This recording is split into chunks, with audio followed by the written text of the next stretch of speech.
Welcome to the Pushing Hudson podcast. This is your host Ash. If you remember Abby from earlier episodes, she is the one who actually recommended today's guest. And honestly, she was right on point. This is someone whose journey hits on every level.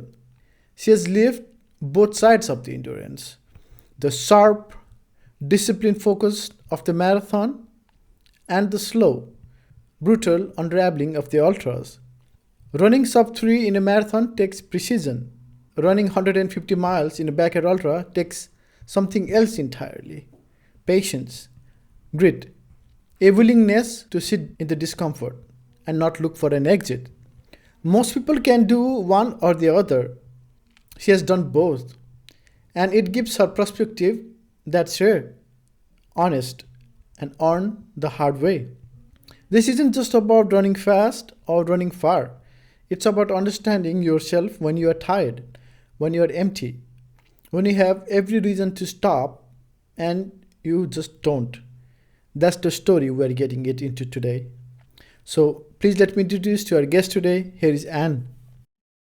Hey Anne, welcome to the podcast, and it's finally nice to have you here. And thank you to Abby for making this happen. Thanks so much for having me. I'm excited to be here. I just know you because of Abby, and I looked at your profile and everything, but a lot of folks may not know a lot about you. So can you please give a quick introduction? Like, who is Anne? Who's Anne? Good question. Yeah, I'm happy to introduce myself. Thanks again for having me. So, I'm Anne Bartman Cook. I've been running since probably 2014. A lot of people ask me if I ran in high school and college. I did not. I was always athletic. I played sports, but I didn't get into running until after I graduated with my master's in occupational therapy. I was invited to do a turkey trot 5K and actually ended up in physical therapy afterwards for 6 months. I messed up both of my IT bands really bad, and because I had never run and went out and tried to run it as fast as possible. But it just grew from there. So I started running regularly and really was primarily a road runner up until COVID. And that's when I discovered the trails and had more time to go out early in the morning and run. And so I've been running trails now since, I guess, 2019-ish. But besides running, I'm also a mom. I have a 7-year-old daughter, and she's starting to get into running. And I'm an occupational therapist, so I teach full time at The Ohio State University in their occupational therapy doctoral program. So that's me. Yeah, thank you for that. And so many people from Ohio. I can name the people that I've been on the show, and it's been quite a few who's been kicking butt. And it's, I don't know what is with this Ohio that is making all these incredible ultra tenors. I wanted to talk to Jennifer Russo. I think that Oh, is one yes. person. Yeah. Run with Abby her, and I've did. also run some of her races. She's incredible. Yeah, I tried to reach and say, "Hey, Jennifer, Abby gave me your address. Can you come to the podcast?" But she has not responded. So, She is so sweet and so humble. I think that's what I love about her is just very real and for the incredible things that she doesn't have a big online presence. yes, I And noticed that. I find that so attractive in today's day and age that she's running hundreds and hundreds of miles and just totally killing it out there and just doesn't have, as I say, every bone in her body is a humble bone in her body and very encouraging. So I've done her races and she is there to support and encourage and for everybody, man, woman, just wants you to do your best out there. Yeah, I noticed that too, and her account was private. And I was talking to Jessie, and she used to be one time. I think she was incredible, like one of the top ultra runners, and she also doesn't have a lot of following. And I was like, what is going on? And all the people I follow, like they have little bit of following, but like those two people, like they had no following. I was like, how can that be? Yeah. It's I don't know how this thing works. Yeah. I think just not a priority. She's out there for the love of the run and not for the follows. Yeah. Yeah, I got the same. Before, when I did the podcast with Jessie, I was so intimidated because I looked at her brace profile and she did the Air Monster 300, Mohawk, like Tahoe, all this kind of tough races. And then she was so nice when I finished the podcast, and I was like, oh, okay, she's pretty cool. Yeah, yeah. Something about those trail runners. It's That's awesome. been one of Awesome the, community. yeah, I think that's one of the nicest thing I've found. I'm not saying the road marathoners are not nice, because all the folks I've talked to, they have been pretty incredible too. But with the trail running, it is they're pretty nice, because the most of the people I think I've talked to now is trail runners more than road marathoners. But yeah, it's been all of them are so nice, so awesome, and they do so much of the distances, and it's so humble. I think that's, I don't know what is this smile. And I talked to Harry Sobritos, and he said that the miles humble you, and that is pretty. Abby said the same thing too, because that's Yeah. what she said. Abby is Well, such a nice person too. Yeah. Yeah. she is. Yeah. Yeah. I And ran a backyard ultra with her and we connected immediately and ran several yards together and I got to know her really well. Yeah, just beautiful person. yeah, I talked to her, and then after that we've been back and forth, and always, so she's awesome. Now going back to you, so you said you started doing road marathons, like road running, as everybody who starts the ultra journey and then started going into the trail after the COVID. At what point you thought, okay, this is what I want to do? As far as ultra running, I think it must have happened for me. I think during COVID, when I first started running on the trails, I went out with a group who ran at 5:15 in the morning.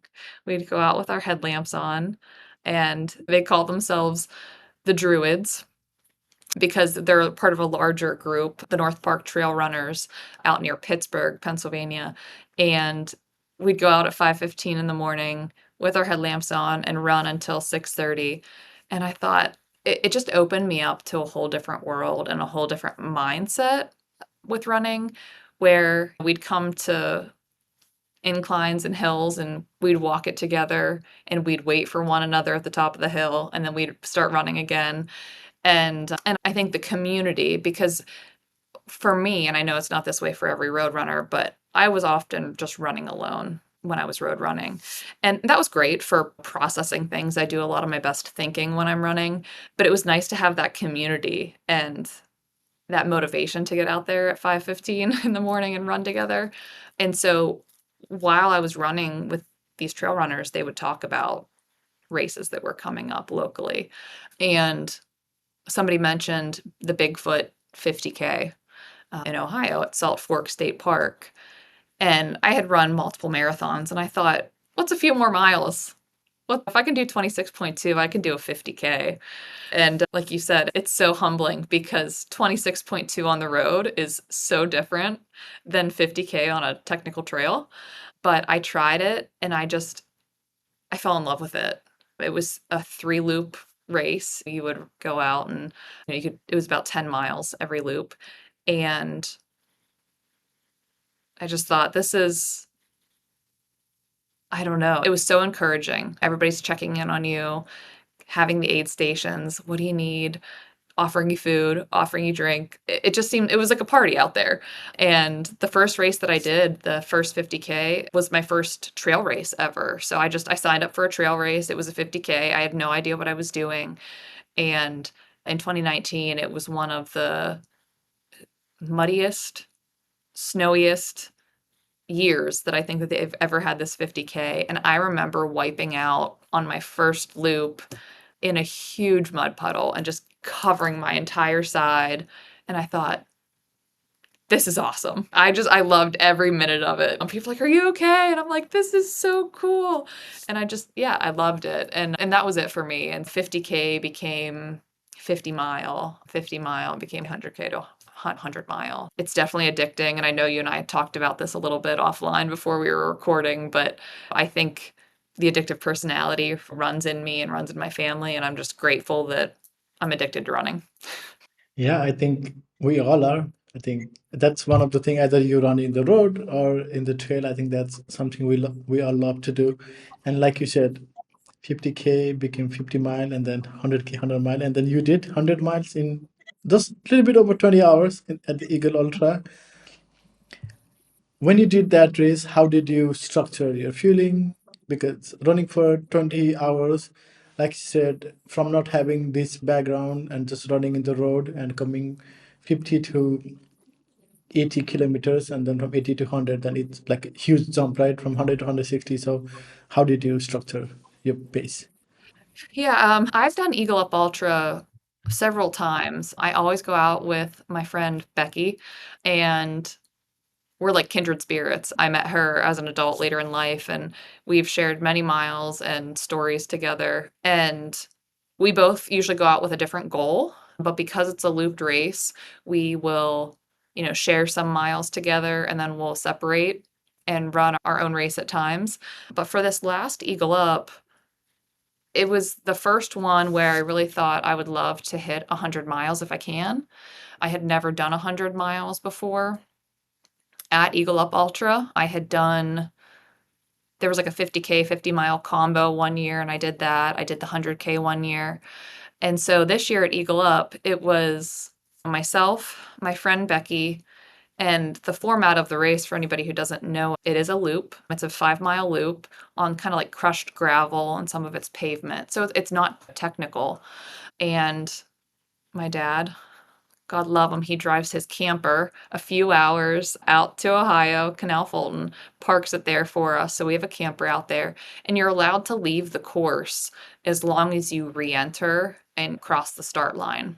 And so if we would ever need to, we can go back to the camper and put our feet up or use the bathroom, whatever. And this year was special because my daughter Evie came, and Becky's daughter also came, and her husband. And I've never had my kiddo at this race before. And I thought, this could be really good or it could be really bad. She might want me and want my attention and just want me to stop. And if that happens, fine. Like, I never want to be that mom that says, I don't have time, I need to go run.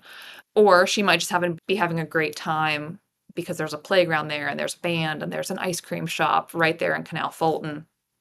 And she had such a good weekend playing with my friend Becky's daughter and with her husband, and thanks to him for taking care of the girls. But my goal was run as much as I can while she lets me.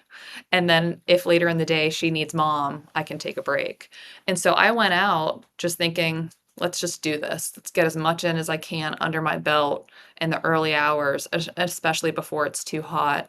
And so my mindset was, I'm going to run 50 miles before I take a break. And so that's what I did. I went out, I did 10 5-mile loops, and I was feeling great. I wasn't sore, I wasn't achy. I was fueling. They had lots of food and drink and watermelon and all those kinds of things.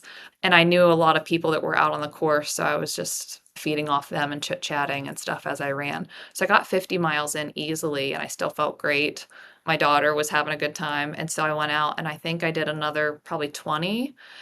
And around 70 miles, I decided to take a break. It was late in the afternoon, and we went to the local ice cream shop, sat with my daughter on the pavement, sat with my friend Becky, her daughter, her husband, and we all just enjoyed some ice cream. And then I was back at it and went out and kept looping. And I knew I was going to hit 100 miles at that point because I was still feeling good. I still had plenty of time. And my friend Becky, her goal was 100K. So we did her last loop together before she retired for the night. And then I had another 5 miles after that. She and I finished the 100K together for her. And then I went out and did miles 95 to 100 and finished up. And the cool thing about Eagle Up is, even though the biggest award, or what your buckle, the prize that you get at the end, is the 100-mile, you can actually continue if you want to continue. And so there are people who will go out and do another loop, another 3 loops, and be able to say, I did 115 miles in 24 hours. And so the race directors are always super encouraging. They're like, do you want to you have time, you have another few hours. Do you want to keep going? And I said I could. I think I'm going to sleep and I have to teach on Monday. I think I'll get a few hours of shut eye. So yeah, that was my mindset, was really just play it by ear. Let's see what I can do. And just honestly, Becky and I kept saying to one another, let's just enjoy these 24 hours together. She still lives in Pittsburgh and I'm in Ohio now. Let's see how it goes. And regardless, we're going to get a nice long run in. So, That is such a nice thing, especially the part where you could take the ice cream break. That's awesome. And you did manage to finish second female and then sixth overall. So what was your goal when you entered the race? Did you had, okay, I'm gonna aim for the podium, or you just went in, like you said, based on how you would feel and just go and have fun? yeah, I just went in going based on how I felt. Like, I'm second female to take 100. That was great. And I think I always have thoughts like, I could have been maybe first female had I not walked and got an ice cream. But that's what makes the experience for me. I'm competitive with myself, but not necessarily with other people. I can't tell you the number of times people ask me, "What's your goal for this race?" Especially road races, "What pace are you going for? What's your time?" And my hands down response every time is, "I just wanna have fun.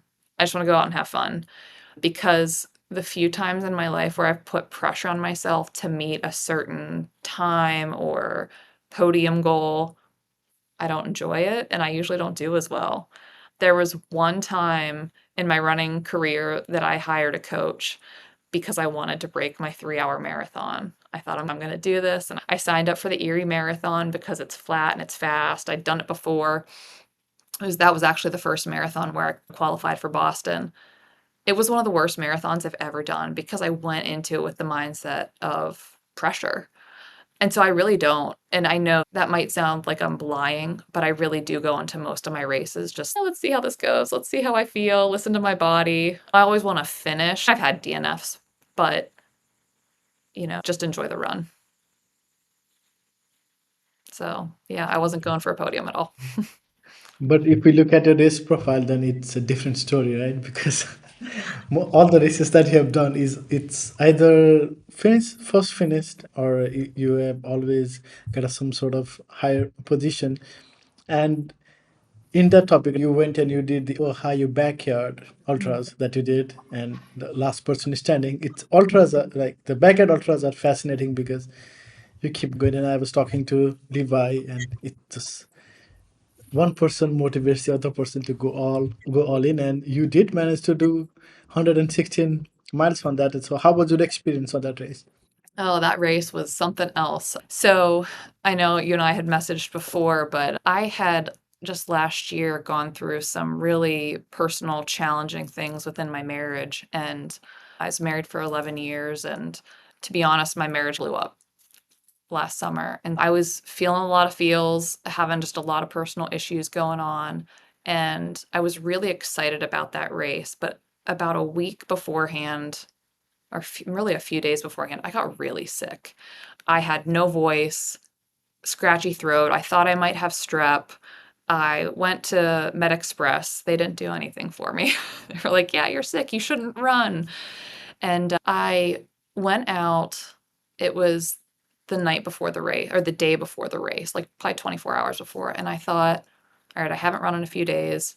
Let's just go out onto the trails, see how I feel, and then I'll decide whether or not I'm going to do this race. And I went out and I managed to run, I don't know, 5 or 6 miles on the trails. And I had felt better than I did in those past few days. Still had no voice. And I thought, again, that mindset of I'm going to regret it if I don't go. And even if I don't last 24 hours, I'm going to go out and I'm going to meet people and I'm going to have a great experience running. And it was a 4-hour drive from where I was living in Pittsburgh. So I packed up my stuff that night and woke up early the next morning. Probably, I think I woke up around 2 a.m. I drove 4 miles out to Ohio, got there, set up my tent. Jennifer Russo helped. She's like, "Oh, you showed up." I'm like, "Yeah, I'm here. I've been awake for 4 hours already. Let's go. Let's do this." Set up my tent, and I think the race started at 7 or 8 in the morning, and I took off. And for me, that race was somewhat anger fueled because of what was going on in my life, and I thought, "I'm strong and I'm independent," and I felt like I had something to prove. But at the same time, it was so therapeutic for me because I was able to connect with other runners. I connected with Abby there, and I told them my story and what was going on in my life. And that's the thing about the Backyard Ultra is I think you get to know people so well in that 24 hours if you allow it to happen. And she told me her life story, and thank goodness she did, and other people did as well. As the night went on, I couldn't talk at all. Like I was just I lost my voice. But it was so therapeutic. And by the end of that 116 miles, I had a major coughing fit. I was like, I can't keep going on. I'm so sick.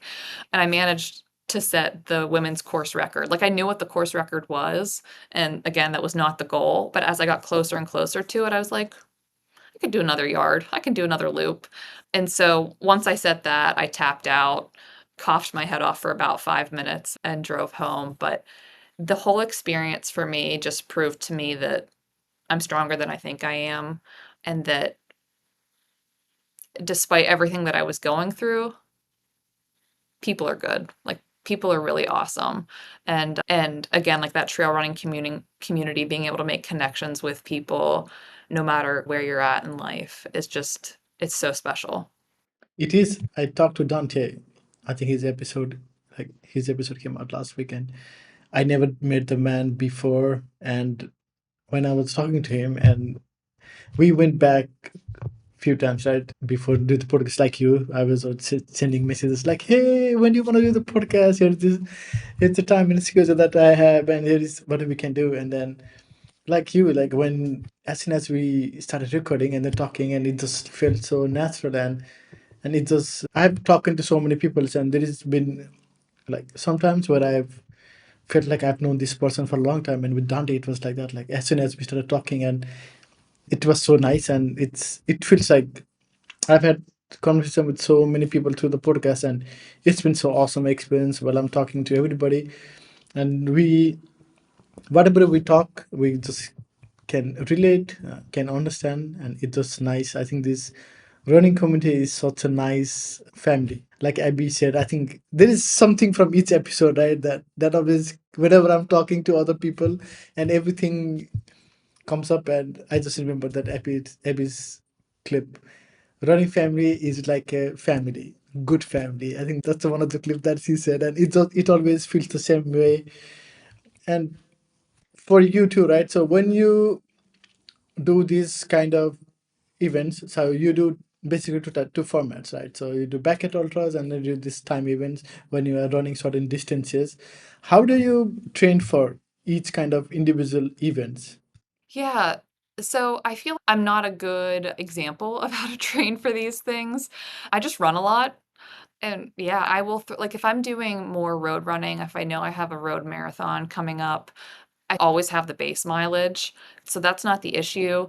It's more the speed and the ability to kick and that kind of thing. And so I'd say a few weeks leading up to the road race, I'll add in some speed work, tempo runs, fartleks, that kind of thing. But I don't really have a set training plan. And for me, that works because once I do start to get too prescriptive with it, it's no longer fun for me. For the ultras, that's where I'm like, let's go out and do back-to-back long runs on a weekend. Let's head out to the trails and just get lots of time on my feet, lots of elevation. Now, I don't know if anybody has talked to you about how flat Columbus is, but it's very flat. And so, as much as I hate the treadmill, I'll also do incline hikes and walks and runs and things like that in my garage. So, yeah, just a mixture, and I'm like, "What's next on the race calendar? Okay, let me switch it up a little bit," but I don't follow any strict plans. So when we talk about ultra, so there is this distance and there is this endurance time formats, right? So when you do the backyard ultra, it's a different ball game. When you do this 100 miler race, 80 kilometers, 100 kilometers, right? When you do this kind of different events, do you always do the same kind of thing, or does it differ for you? Do you mean as far as training or fueling or Mhm. Everything. everything? Fueling is definitely different. Like when I'm road racing, I'm doing gels, Morton gels, down the hatch, little sips of water, right? As soon as I'm on the trails, I don't ever take a gel. I'm real food, much slower pace. I'm plodding along. I still run a lot of hills. I know a lot of people hike up hills, depending on the elevation, but keeping that heart rate low so that I can just go long. But on the road, I'm picking that heart rate up and I'm really trying for some speed. Neither race do I ever listen to anything. I don't have my headphones in. I'm not People think that's crazy, but I don't listen to anything during road marathons, 5Ks, whatever. Same on the trail. I'm in my own head processing the whole time. Like we talked about earlier, right? So you do the road marathons before. You obviously said you do sub three marathons, right? That's the fastest marathons. Once I And did I did a sub-3 marathon. so when you look at that, right? So that is incredible. If you ask me, if somebody can do sub three, then I would say that's amazing because I am from basically a road running background. So all the like races I've done is in the race like road so far. So when you look at this, and then when you look at all these backyard ultras and all these different 100 miler, 100 Ks races you do, from a personal experience, what has been the major difference for you? Because from all the ultra runners that I've talked, they always say that running marathon at a full heart rate is so much harder than doing 100 mile or 100K or 80K, because the effort is dialed back, right? Because you don't go at 160, 170, 180 heart rate all the time. You just take it easy. If you see a hill, then it's it's like a Frodo, right? You Yeah. just make it an adventure. So in your experience, what has been the difference for you? Yeah, I think I'll say to anybody, like, a 5K is awful, right? Like, by the end of a 5K, I'm like, I would rather do a 50K any day because I am running so fast and I feel like I'm just gonna die with my heart rate and everything. I think with road racing, I'm able to focus on, like, pushing through the pain because I know that the end is in sight, and it's so much more measurable, I think, than a trail race where I'm able to chunk it out. Okay, 10Ks down, half marathon done, 20 miles, and then push it at the end. Whereas with the trail race, oftentimes I go in pretty blind. I was just having this conversation with a friend of mine, she talking about an upcoming race, and she was asking me all these questions about the course and the elevation and this and that. I'm like, I don't really know. I'll check it out the night before. And so for me, it's just one foot in front of the other and just keep going. And again, keep that heart rate low and enjoy the scenery and just be in the moment kind of thing. And the hours just pass. The hours pass. And I tell myself I have nowhere else to be but here. Like I planned this time for this race. What's the rush? I have nowhere to be but here. Just enjoy it. And so I think that mindset is very different than when I'm on the road and I'm like, let's get this done. Got I've got things to do after this. So I think that's the biggest difference is just the mindset that I'm in. Like when you were talking about this thing, right? Sub three marathon is hard, pretty hard. And do you think that when you are doing this marathon at this incredible pace, when you're pushing yourself constantly all the time, do you feel like it makes you a better ultra runner? Because Hmm. when you're doing the ultra, it's more of the dial back effort, and then you don't have to Yeah. push yourself so harder. Yeah, that's a great question. I do think that having that road running experience does make me a better ultra runner. I think I was actually an ambassador for GCXC, Greater Cleveland Cross Country Running, and they do a lot of timing. But I was an ambassador for a year, and so I did a lot of their races as an ambassador. I got in free and helped promote the events, and It was probably the most road running I had ever done across a year. And some of them were 5Ks, some were fun runs like 2.2, a 2.2. And when I was doing these shorter races and forcing myself to do the speed work, I was running fast. I was running faster and stronger on the trails too. So just and maybe that's because I don't stick with a set training plan where I'm like, today I'm doing speed work. And I thought I've got these like little mini races, road races peppered in throughout the year. And I really do think that they helped my trail running in the long run. So yeah, I think having that mixture of both is helpful. And also, like when you talk about marathon and when you talk about ultra marathon, like you were saying earlier on, it's like a different mindset, right? Because for me, when I'm running a marathon, it's all about that, and it's all about, oh, I need to run fast, and no more side thing. I'm just gonna run. I'm just gonna give hard as I can. Do I want to take water? No, maybe I'll just carry my own water, drink whatever gel, and I don't care about any of those things. So it was the same problem for me too. So when I doing this marathon, this tunnel vision, and we just keep focusing on it. But when you do the ultras, then it's about, oh, look at the flower, look at the foresty or whatever, like all this kind of thing. So in your experience, what has been the biggest shift in for you when you do the road marathon and then the ultra marathon? It's funny. So when I say like I'm not competitive with other people, I'm competitive with myself. I think the biggest shift is, again, with that road marathon, it's much more clear to me where I'm at in terms of ranking. And you mentioned like sometimes you'll pass up like a water stop on the road, which you would never do that on the trail, right? I'm stopping at the station, I'm grabbing some food, some drinks, seeing, oh, what do you get? M&Ms, and you got some Coke and that kind of thing. So I would say that's the biggest thing is just I'm a little bit more dialed in, a little more focused.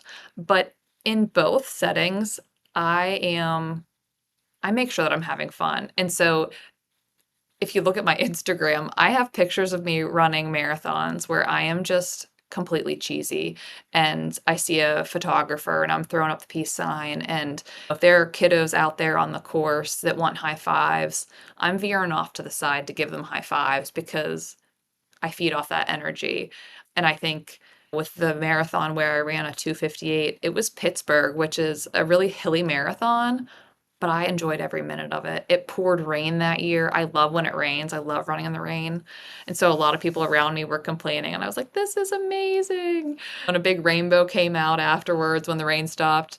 But so I think I have the same mindset with either, that I'm enjoying this, but with the marathon, yeah, I'm just a little bit more focused on, I know what my pace is, and I might make some game time decisions based on my time, whether to push through and, like you said, do I fuel, do I not fuel?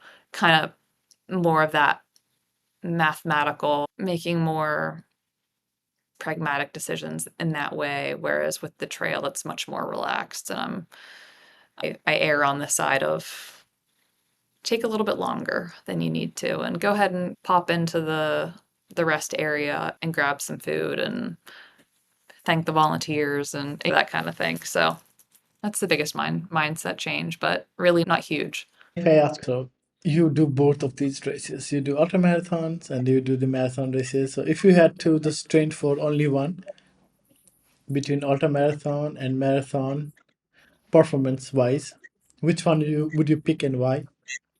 Mm, I love the ultra. I just, I'm an introvert, and there's something about being out there on, typically the ultras are trails, right? Or a little bit more, they're less peoply. They're less peoply, and I love that. And again, just that mindset of you see, and you do with any running, but you meet all different kinds of people, all different shapes, sizes, stories. And I've made connections running ultras that I've never made before running roads with people. And I think that's just incredible. And as far as performance, I just, when you look at the profile of some of these races, And to be honest with you, I'm running Eastern States 100 in a couple weeks, and I am already so humbled to be running this race. I'm frankly a little scared, but and I use this term a lot, so excuse my French, but it's just so badass. Like these people who go out and they run these trail races, and you see how technical some of them are. It's mind blowing what people can do and inspiring. And so, yeah, I think if I had to pick and choose, ultra running for sure. Not just because of that name, that ultra, the distance, but because of the elements. You're out there and it could be really hot, and then hours into your race, it's snowing, depending on the elevation, and stream crossings and animals, running at night, just all the things that you can prepare for, but you never know what's going to happen out there. And I love that. So it's not only physical, but it's mental for sure.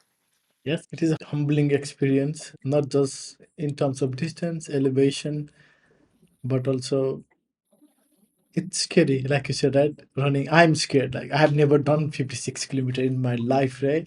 This is the first training block that I have run in 8 minute like kilometer distance. Like time. I have never run this slow, and I've been I when I trained for Berlin Marathon, my training block was so fast, always fast. And here it's the goal is different because you don't care about the speed, you just care about how long you want to stay on your feet and stuff like that. And like you said, it's humble you, and that's what Abby said too. Yeah. Because you're doing so much and you have to put your body through so much, and mentally, emotionally, physically, it's torturing. Like I talked to guys who did Cocodona 250, and six people, six different stories, six different mindsets, so all these kind of things. And has there been any moment when you have signed up for any races that had scared you? Eastern States has to be the one where I have felt the most fear. And I think it's the first, it will be, I'm saying it. It's going to be my first 100 that is a point to point where I'm not looping, right? It's not a backyard ultra where I can go back to my tent and have my fuel there. And I signed up to be uncrewed. So it's just going to be me. And yeah, I'm a little scared. I've been listening to some podcasts where people talk about their experience with Eastern States. And I've heard good, bad, and ugly that this trail just eats people's shoes alive. And I'm like, what happens if I screw up my shoes? What do? Limp to the next aid station and hope that in my drop bag I've got a good pair of shoes.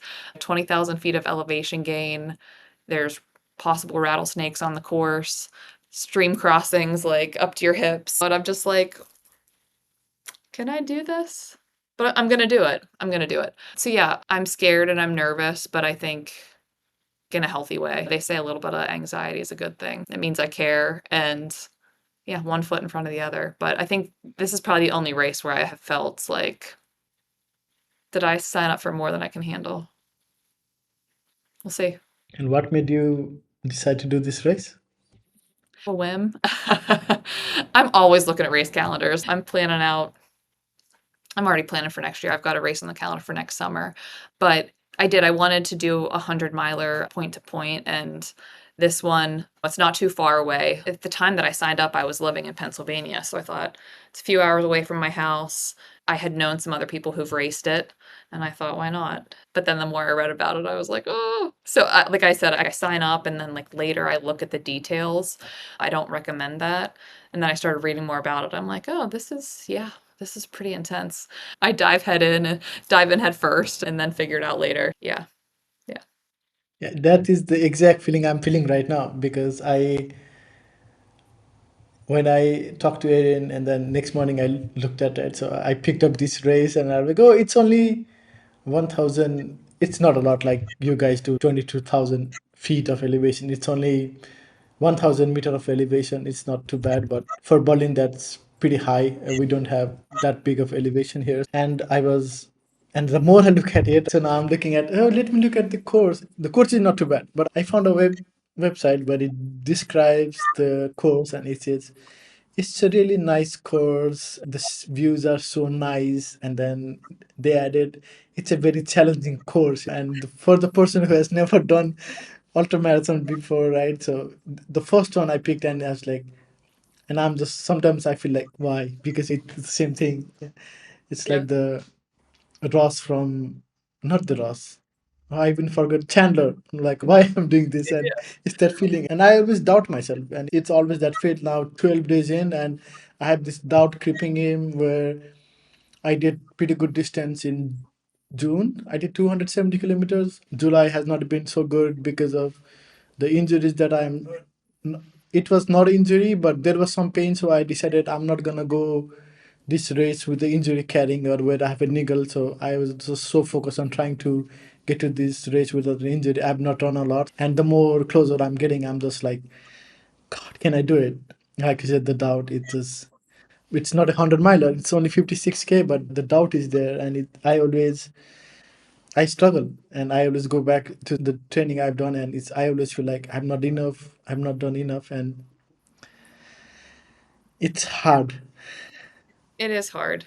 And it's how do you get rid of that self-doubt? I feel like everybody struggles with that imposter syndrome. And when do you feel like you've prepared enough for anything? But I'm confident in you. Like at the end of the day, I've heard people say, "Oh, I don't know if I'm ready to run. I got sick and I didn't get my final long run in, or I didn't get my," and sometimes I just think, go in and what do you have to lose? If you have to adjust your expectations in the middle of the race because you're not feeling great, like maybe the goal then is I'm gonna finish. Or and sometimes it's not. I've had times in races where I'm literally sick, and God bless like Sally McRae who can vomit for hundreds of miles and just keep going. That is not me, but I just listen to my body. So you do what you can with the time that you have and put in the work as much as you can and go into it with I did what I could. Let's see what I can do here. And yeah, I'm interested Yeah, to see how it turns out for you. yeah, me too. And the thing you said, the imposter syndrome is, I've felt that a lot. It's a lot.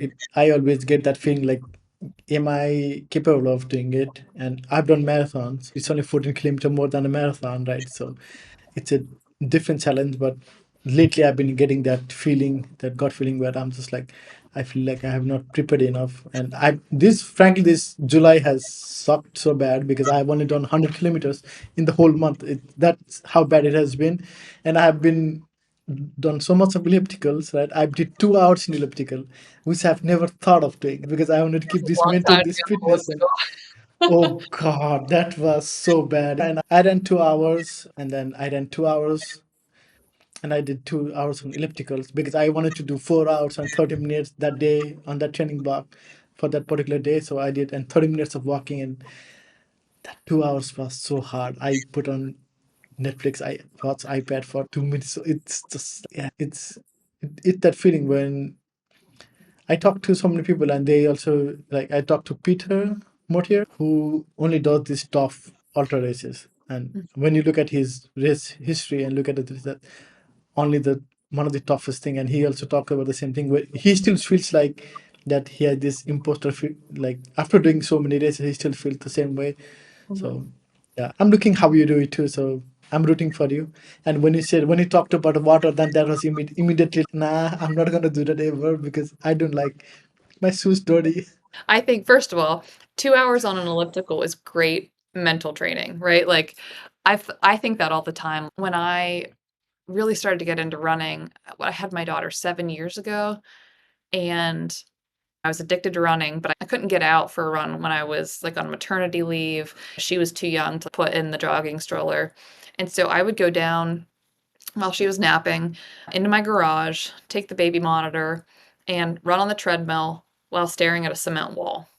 I didn't have a TV down there, I didn't nothing, and I just got used to, like, the monotony of being in my own head, and now I love it, but, yeah, 2 hours on an elliptical, you definitely there's something to be said. You've got the mental grit to do that. So I think keep that in mind too. Like it's physical, but it's also mental. And if you've run marathons, like you said, it's 4 kilometers longer.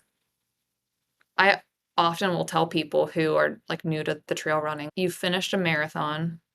Do you think that you could walk 4 kilometers after the marathon? If you think about it, a lot of people you have to walk to your car or wherever your ride is after a marathon. You might walk another mile or whatever.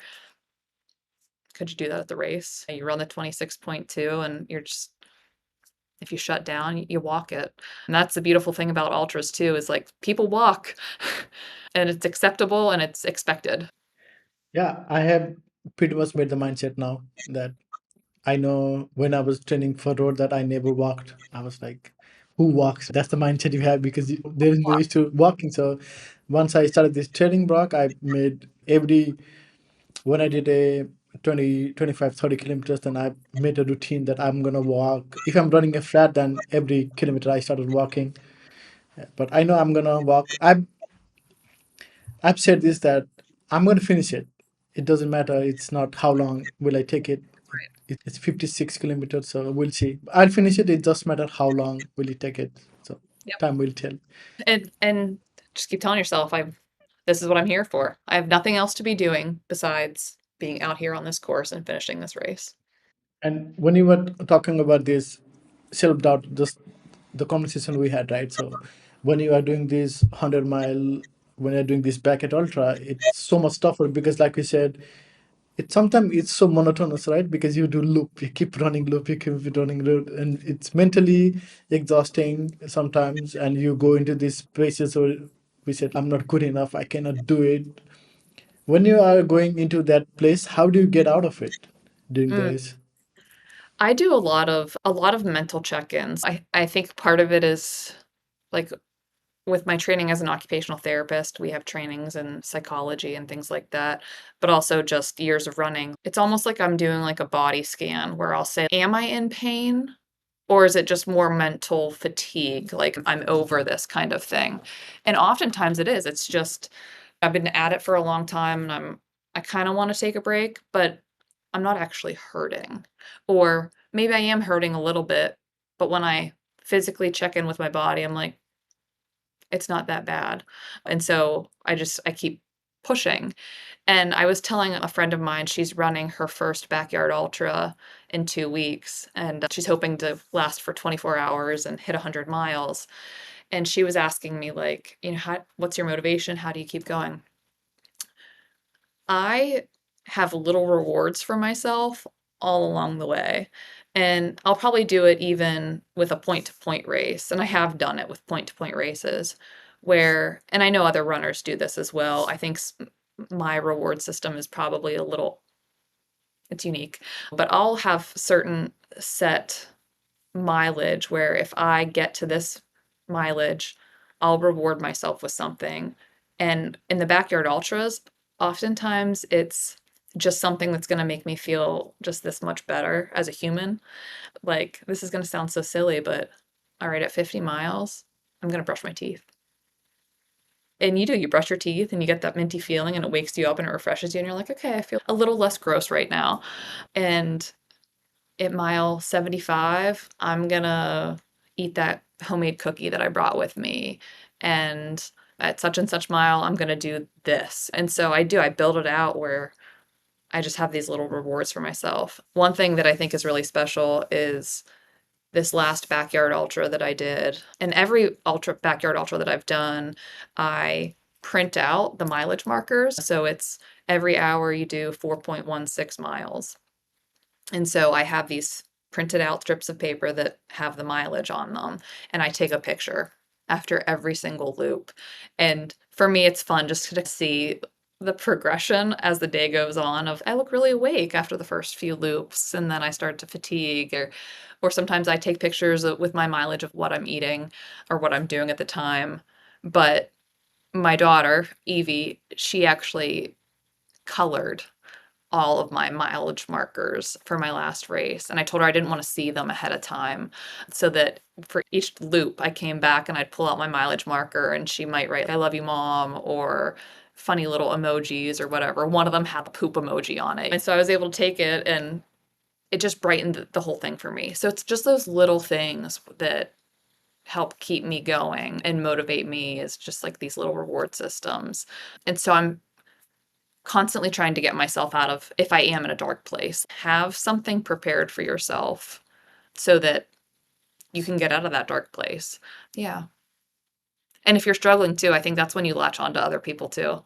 When I lost my voice during the backyard ultra and it's the late hours of the night, it's 3 a.m. and it's dark and you're just in your own head, God bless some of the guys that I ran with who just talked my ear off and told me their stories, and it helped pass the hours. So, yeah, I'd say lean on other people. I think what you said, a reward system, I've heard that. I think Alex said along the same line too, where he has this something he, after a certain distance, he has something that will help him. Like he likes to drink Coke or something. Like he was talking about that thing. I think that's cool. Maybe I should do something like that. That Yeah, a reward for yourself. and A bougie, I like to go and have a couple of like those little Starbucks, like bougie espresso coffees or whatever. That's not my norm. I just drink black coffee.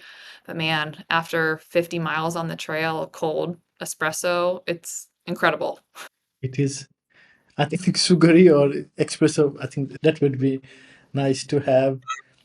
And when you do this race, right, especially the backyard ultra, because mentally, physically, emotionally, you're exhausted and recoveries are so hard, right? Not just you have to recover every hour because you have to do this for so long. God knows how long, right? How long loop you want to do it. So you have to keep coming back to it.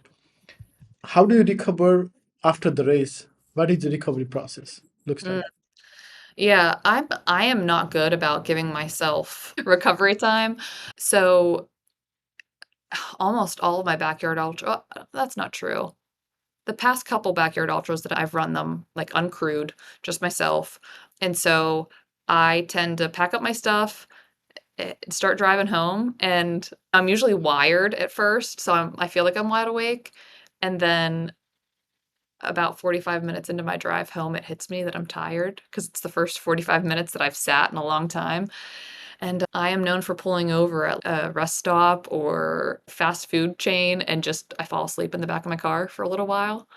And then in the days like after the race, I'm doing a lot of walking, walk jogging, a lot of like protein and fluid. And then I'm a big fan of compression socks. That's my go-to is I throw on my compression socks. I'll wear them while I'm teaching. My students make fun of me because like I might have on a skirt or dress pants. And I'm like, check out my awesome compression sleeve socks on my calves for recovery, and laying on the ground with my feet up in the air. I like to swim, so that's another thing. I do that a lot after my big races, just so that I'm still getting some activity, but I'm able to recover, not be pounding the pavement or the trails for a while. But yeah, nothing too special. I've got the rollers and I've got a Theragun and that kind of thing. But honestly, the most consistent thing for me is just compression and probably swimming. We talked about you, right? And when you are doing these kind of races, and you, the one thing I found out is you said you run most of the races by yourself, no crew, like when you're doing this backyard ultra. Yeah. So what it is about doing this solo, and even though you admitted, right, when you were doing this backyard ultra with Abby and everybody, when everybody was sharing the Yeah. information, it was such a nice moment. So why do you want to go through all this pain by yourself and not have any crew or They're all pacers with this? So the first couple backyard ultras that I did have crew, and I found that I don't use crew a lot. I think I am very independent. I don't require a lot. And so I found myself coming back and just being like, "Oh, I'm fine, I got it," and I'd get myself my food and whatever I needed, and then I'd put my feet up. I'd say the hardest thing for me during a backyard ultra is if you're sweaty and you need to change your clothes. That's, like, the most, or if you're I have Raynaud's, so my fingers get really cold. So if it's a winter or late fall race, my fingers start to get a little numb. I might need help, like, opening things. But otherwise, I felt like I was, and I know this is not the case, so please, like, anybody who listens to this, don't take it the wrong way. I don't like to waste anybody's time. And I also don't like that feeling that I'm taking someone else's time when they could be doing something else. And again, I know like crew people sometimes just love to crew and they want to do that and they want to support people. And thank God for volunteers. But for me, it's freeing to be out there on my own. And again, just have myself to rely on and to answer to. And so I know that I can spend as much time as I want at this backyard ultra because it's just me and nobody's waiting to go home, and I'm an introvert. So those, while I love being out on the course and hearing people's stories, the 10 minutes that I get back at my tent, I just enjoy being alone. And that's something that I've recognized and just in my own life in general is I love teaching. I love it. And I love being with the students, but then after I teach, I'm spent and I just want to be alone for a while. I could be in my office by myself, like close my door and re-energize in that way. And yeah, I think being alone for those 10 minutes is just, it's peaceful. I actually, during part of my backyard ultra, read a book. Like I put my feet up and I got through a couple chapters of a book. Yeah. I think I'm weird in that way, but I do just being uncrewed. That is interesting take first. Because all the people that I've heard so far has, I don't know, because they've been in this headspace, and where when you do the coconut, that's probably a different story. But and when you, I was talking to Levi when he's doing the back at Ultra too, and he's like having this kind of people, and again the competitor. I think that's the one that fuels you, because if you're doing this one last man standing thing, then you just fuel off each other. Yeah. So, do you have any kind of goal where I know you do most of this backyard ultra thing? Do you want to keep going? So, is there 200 mile coming up or 300? I don't know. I want to see how this 100 goes. My two big races for this year are Eastern States 100, and then I'm running the Berlin Marathon in September. So maybe I'll get to see you out there. But maybe someday. I want to see how this point to point 100 goes. 116 is the furthest I've ever gone, and I set a course record for females at that backyard ultra. So I'd like to go back and defend my course record and maybe add on a yard or two or however much it takes.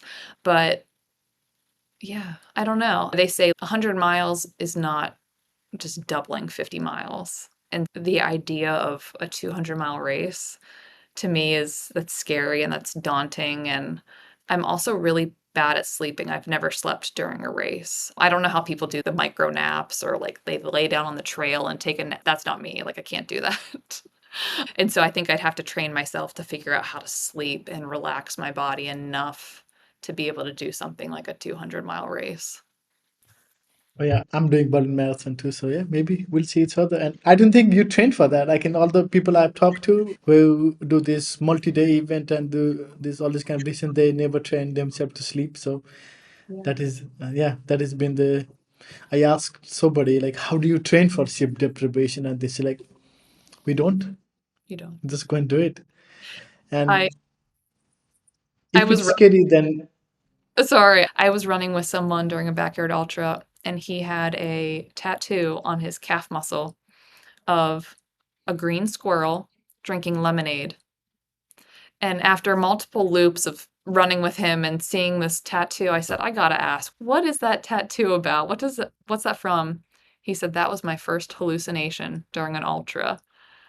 He said, I forget what race he was running, he said, but I kept seeing these green squirrels running all over the place, and one came right up to me with a glass of ice cold lemonade, and I knew I was hallucinating, and so he got a tattoo of it. So now I joke with my friends. I say, if I ever come back from an ultra with a new tattoo that's out there, you'll know that I had my first hallucination. that is funny story. And hallucination story as like it's amazing. I talked to Jenny. I think she's the one from the Kokodana who saw the hallucination, and she was seeing people on the van, on top of a hill and on the van, and Dante saw head of people like, and he was bouncing around. It's a funny story. Like it's I don't know how people do it, and everybody has their own story. And I think hallucination is it's pretty amazing and funny. Like when you think about it, talk about it, now it's funny, but it's not fun when I'm going through it. Oh, yeah, it's scary. That's scary. But on that topic, right? So if you're scared about 200 miles, that means that you're probably ready for it. Oh, man. All right. Send me your recommendations. Maybe I'll get something on the books for next year. Yes, let's go. Actually, I was talking to Megan Eckert. I think she holds Eckert, the yeah. world record for. Yeah, she's. Oh my God, I talked to her and she was so nice when you talk. It's like she has 600. I don't know how she did it. I asked her like, how does it feel to run 600 miles in 6 days? And she's, oh, it feels awesome. It's Wow. Wow, that's incredible. yeah, it's and she's. I think I don't know what is it with all these people who do this immense tough races. They're so nice people like you are too. Like we do 100 miles, so I think it's Oh, something thank to you. do with Ohio and ultra race. Thank you. And I now really, coming, I feel yeah, honored to be invited to talk to you because I'm no one special. I'm not going out and doing 200s or, yeah.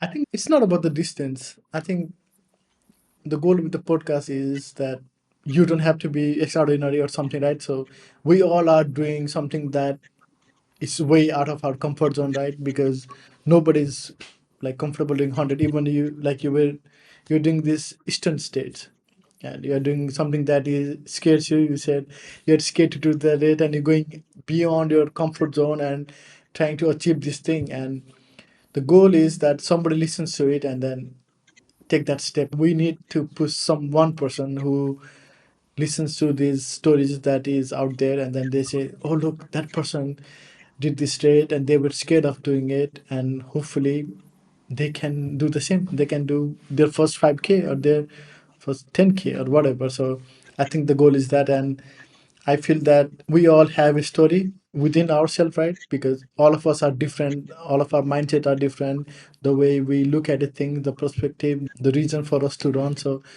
I think we Yeah. all deserve our story to be heard and inspire other people.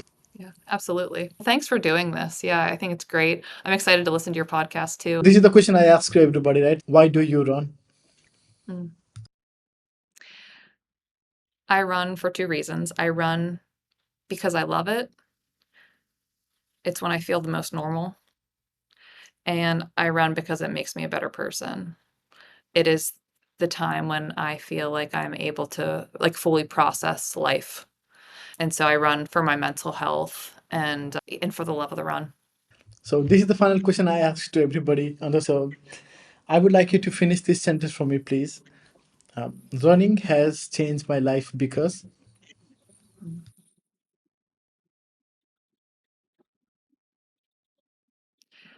Running has changed my life because it has helped me through the worst times in my life and has helped me celebrate the best times in my life and honestly has brought me some of my greatest friends and memories. I don't know what my life would look like without running, which is scary, but also beautiful.